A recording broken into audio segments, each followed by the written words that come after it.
Alright, so this is the start of the narrative analysis, CBR art, bro. We're we're we're having an entire series with CBR, bro. It's a fucking trip. But right here we have Bleach. 10 things that doesn't make sense about Orihime. So when we see Orihime in the title, they're trying to diss Orihime. We don't like that. We don't. We don't. We I don't. feel I feel we should read the little intro paragraphs before the actual points. This is much more narrative based. You know what I mean? Just so we Alright. get an idea of what angle CBR is coming at. You know? We're going to be dipping our toe, our pinky toe, into the cesspool that is CBR. So now let's read up on it.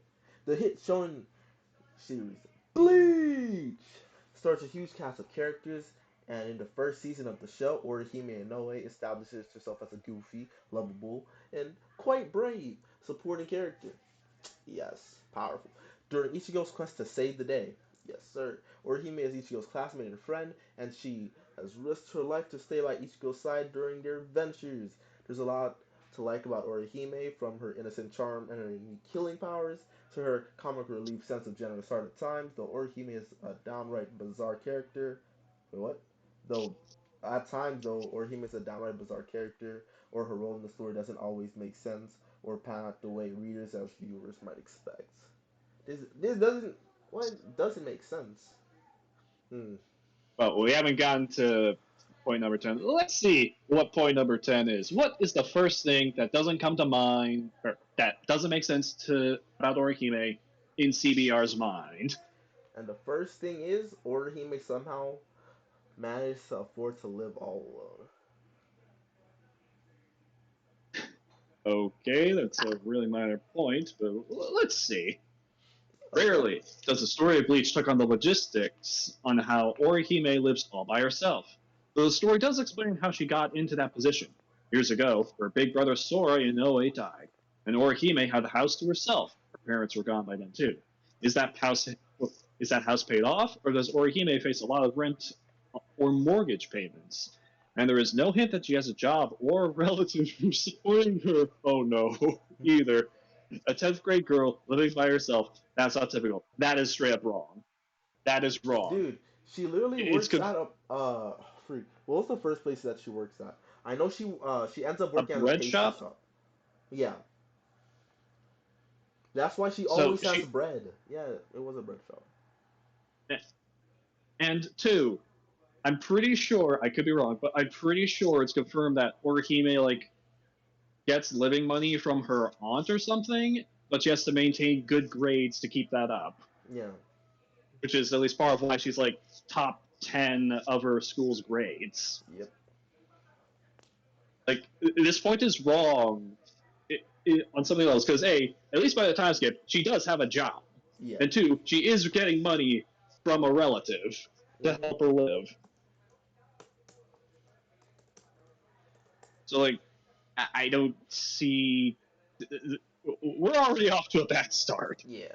Like, And this is such a minor point, too. I can't wait to see what, like, bigger, more important things about Orihime CBR is going to write up.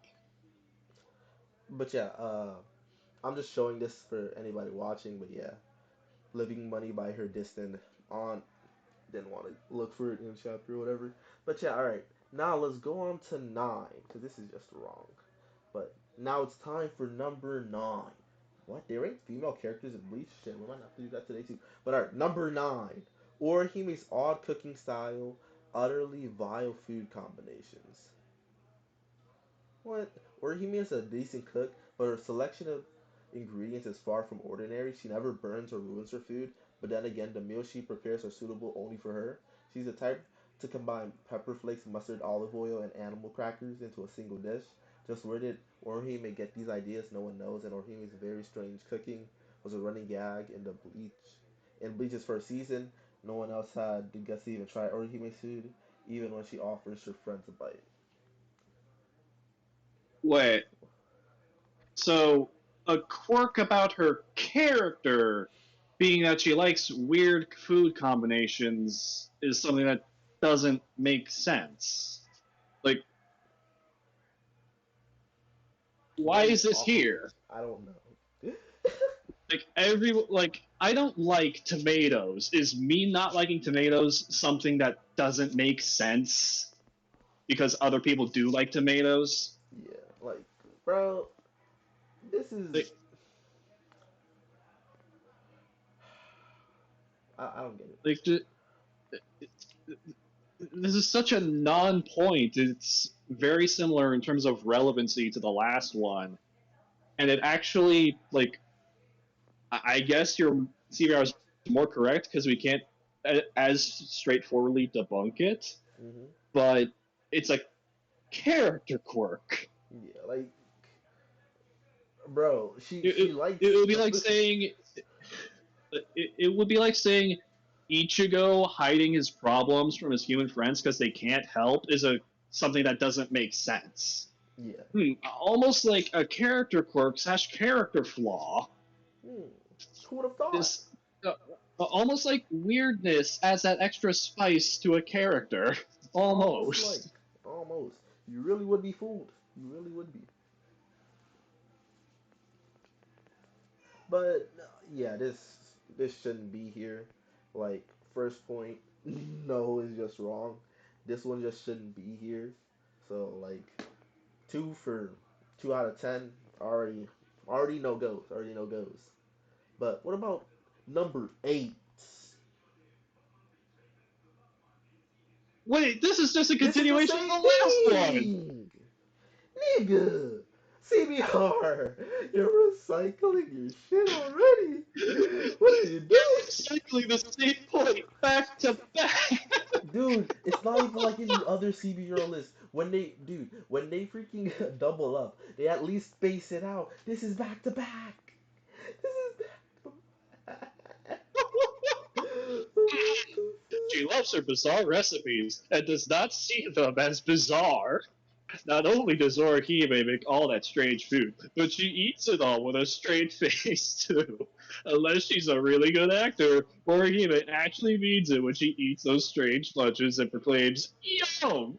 Her taste buds are one of a kind. Orihime's friend Tatsuki is bewildered but amused every day when she sees Orihime dig into those incomprehensible dishes and actually like them. And Orihime can't tell why everyone else is shocked. Isn't this normal food? Orihime thinks. Why? Do we even I need to don't address understand. this? No, we don't. This is just laziness on CBR's part. Like yeah, Like, they couldn't like, think of a 10th thing about Orihime that doesn't make sense. So they separated, oh, she cooks weird things, and she likes the things she cooks. exactly. What the fuck is this? This is just And keep in stupid. mind, this is the first in the CBR narrative arc, and This is we're not already off seeing to. repeated points. This is off to a horrid start. But let's go to 7. Orihime wants to be a giant rope, nigga. Nigga, bro. Okay. What does Orihime aspire to be when she's older? According to her art project at school, she will grow up to be a giant robot. Orihime stunned Tatsuki with her lively drawing of herself, placing her head on a bloody cartoon body of a treaded robot. Orihime is vaporizing a burning building in the art and gives Orihime gentle disposition and her healing powers a destructive power fantasy. Like, this is all the more peculiar. Orihime didn't bring it up after that though. Nigga, what the nigga? That's a one-off gag Bruh. scene. It doesn't It's matter. not even, dude. Like, It's not even her freaking dude. She wants to. Oh my god, dude. this is before, like, She, keep in mind that scene is before she even awakens her full brain. Like, dude. yeah, I would expect, I would expect like some side character comedy at the time to not be relevant. Like, it's not. Why is This this here? it shouldn't be here, dude. It shouldn't be here. Like, It's so stupid. It like shouldn't be here at all. this is 10 things that don't make sense about Orihime. And what do we have? We have her living conditions. Okay, but that's explained in universe, so not relevant. We have her taste in food and what she cooks twice. That's not relevant at all. That's just a character quirk. And we have the one scene before she's even relevant to the story that's never brought up ever again, which is acknowledged by this point. Like Like, she's a bit of a main character. You know, she has some relevancy. You know, she's got some healing powers. You know, she's the one that Ichigo plowed to make Kazui. you You know, you would expect there to be some relevant points here. really would. dude, dude, this isn't even her freaking. Dude, she wants to have a pastry shop, dude. That's what she wants to freaking do. This isn't even her actual goal. Dude, this isn't what her. Bro, it's so. It's just stupid. This is just stupid. 3 for 10. Stupid. Stupidness. This is foolishness. But let's go on. Wait, what? What is 6? Orihime gets confused about animals, even goes so far as to mix up cats and dogs. When the fuck did she What are ever you do that? talking about? What are they talking about? Orihime doesn't have any pets, but if she did, then she'd mix them up and get confused. When she met Yoruichi, the talking cat, she mistakenly presumed that Yoruichi's friend Kukaku would be another cat, but she had no reason to believe it, as Yasutora Chad saw the. How is this mixing up animals? Like, what? What is more, Orihime started wondering what kind of cat Kukaku would be. She even theorized that Kukaku was a Dalmatian, except that Dalmatians are dogs, not cats, and Chad had to point that out too. Okay, Orihime's a bit of a fucking ditz. That's sort of Dude, a character quirk of Orihime's an airhead. Having just random brain farts and stuff, Nick, who cares? She'll and like care. what is why does thinking that like oh this cat is going to lead us to a friend probably another cat like I, is that hard to imagine dude, that's the first thing like, I would freaking presume. If I saw a talking cat, I would think it's just another talking cat. Honestly. Dude, this doesn't make any freaking sense. Even worse, even worse, even worse, even worse. Right? Is that the fact that literally she's just mistaking a Dalmatian and like just a breed of dog specifically, not even just seeing a dog, just a breed of dog, and just thinking it's a cat. She's like, bruh, you can have just airhead thoughts sometimes, dude. Come on now, stop it. like they're taking these one-off scenes that don't mean fucking anything like we're halfway through the list already and we have nothing of substance so far Literally, cbr what's wrong with you could you really not think of 5 things that are relevant for Orihime's character that don't make sense you live. like gee like you could point out like why would you like even if like anything would be better than what we've had so far like even like oh why did she bring like why did she heal the Aroncars that were abusing her like even that would make a better point than this Dude, dude, this is just such an L, dude. They don't have any points. They don't have any points. We're almost halfway through the list. They don't have any points. They don't have any points, bro. We're nearly halfway through the list. They don't have any points. We're about to be halfway through the list, dude. All right, uh, let's go to 5. We're about to be halfway through the list. Watch does not have anything. Orihima's random plan to destroy the Hogyoku. Do you not read? But okay.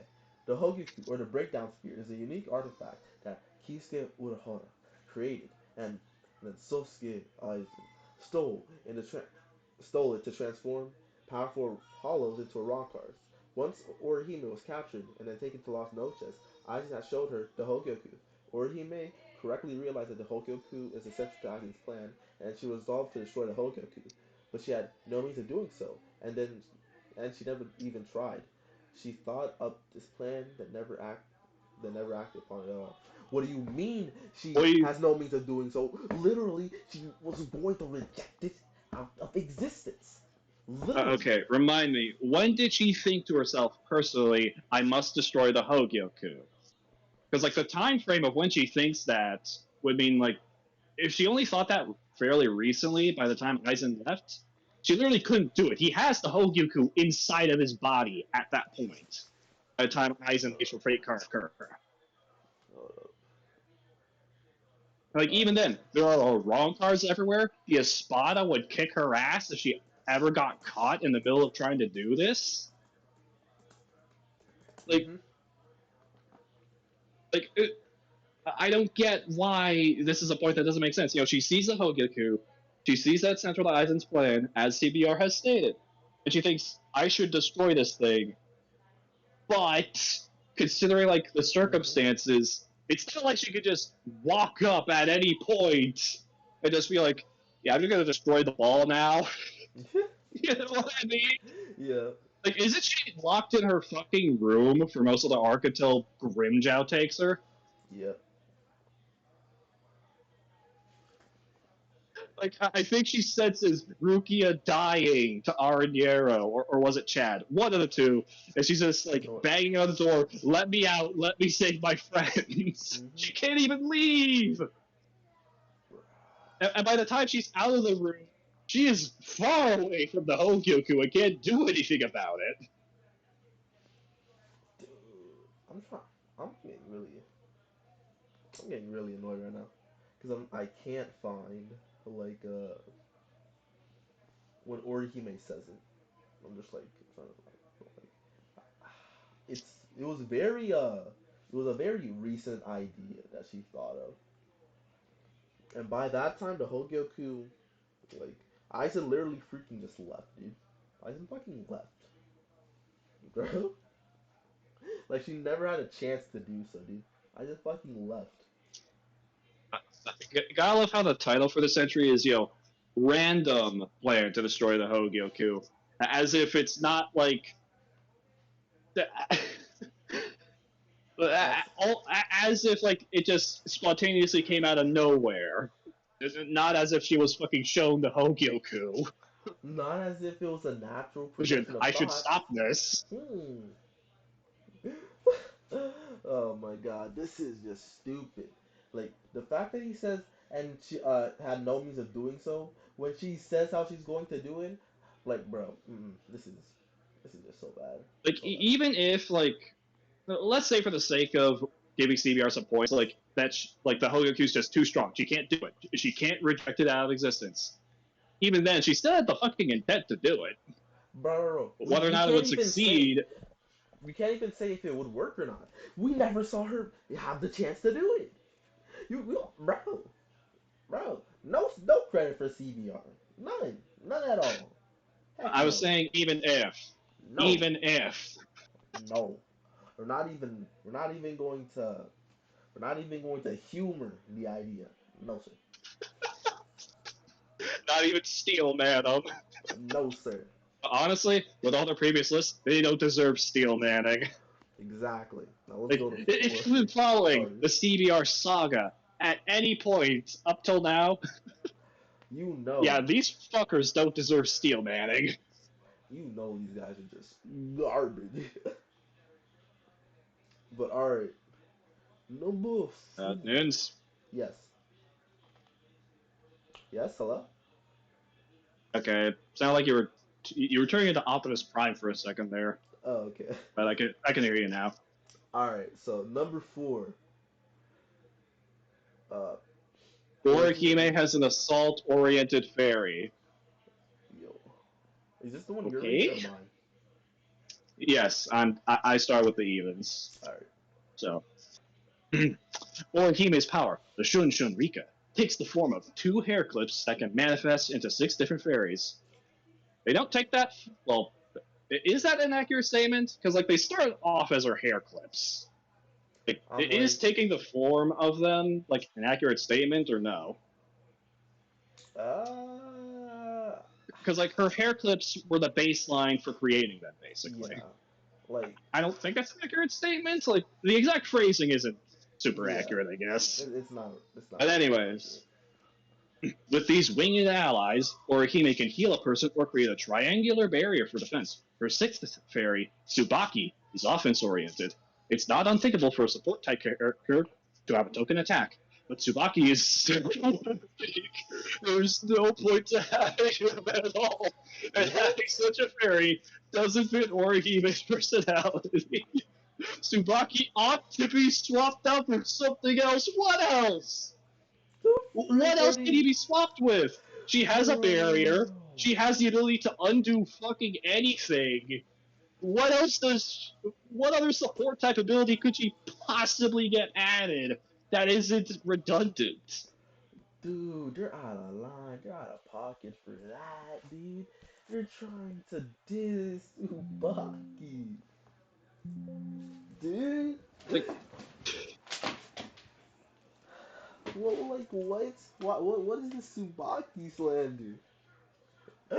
Bruh. I'm sleep, Well, dude. guy was go ahead, too. Rifle. Yeah. We're in a narrative analysis arc right now. And it's pretty perplexing. Oh yeah. It just okay. So they even acknowledge it's not unthinkable for a support type character to have quote a token attack, whatever the hell a token attack is supposed to mean. So why is it a problem that Orihime has some offensive abilities? Like, dude, this doesn't make any sense. Like, dude, bro, even if we're going to say, okay, this thing is weak, right? You, nigga, the only times this thing has ever even popped out, bro, nigga, it's just retarded to say it's weak in the first place. Relatively speaking, it's been fine. The only time it hasn't is when the nigga was fucking way out of her league. Yami, no, stop it, Dude, stop it. dude. Orihime's like pathetic, dude. She put all her stats healing. Like this thing, this is That means stupid. she's min max. That means she's great. dude. All she's good at is healing. Like she's the team healer. Like everyone else picked DPS and she's the only one that picked Mercy. And that's bad. We need even more DPS.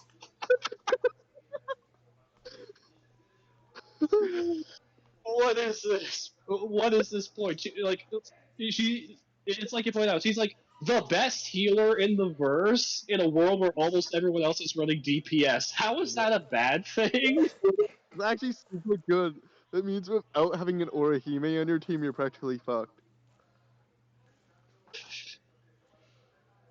Like it's just, I don't know what this slander is, bro.